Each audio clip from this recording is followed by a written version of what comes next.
અમદાવાદીઓ માટે વિદેશ જવાનું સપનું હવે વધુ સરળ અને ઝડપી બનશે, કેમ કે હવે પાસપોર્ટ મેળવવા માટે મહિનાઓ સુધીની રાહ અને અપોઇન્ટમેન્ટના ધક્કામાંથી અમદાવાદીઓને મુક્તિ મળી છે. રિજનલ પાસપોર્ટ ઓફિસ એટલે કે આરપીઓએ દરરોજ 100 વધારાની અપોઇન્ટમેન્ટ્સ આપવાની શરૂઆત કરી છે.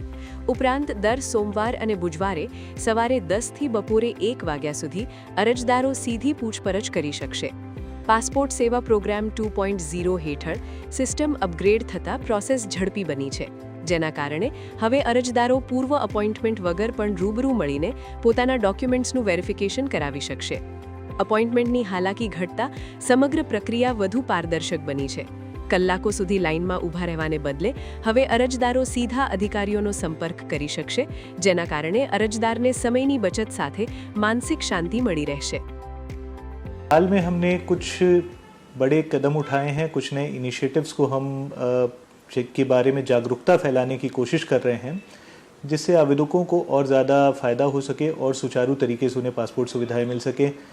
जैसे अगर आपके पासपोर्ट आवेदन के बाद आपको लग रहा है कि पासपोर्ट इशू होने में देर हो रही है, तो हफ्ते में 2 दिन आप पासपोर्ट कार्यालय अहमदाबाद में बिना किसी अपॉइंटमेंट के आकर अपने पासपोर्ट आवेदन के बारे में जानकारी प्राप्त कर सकते हैं. ये without any appointment walk in inquiry सुविधा हमने सोमवार और बुधवार को दी हुई है.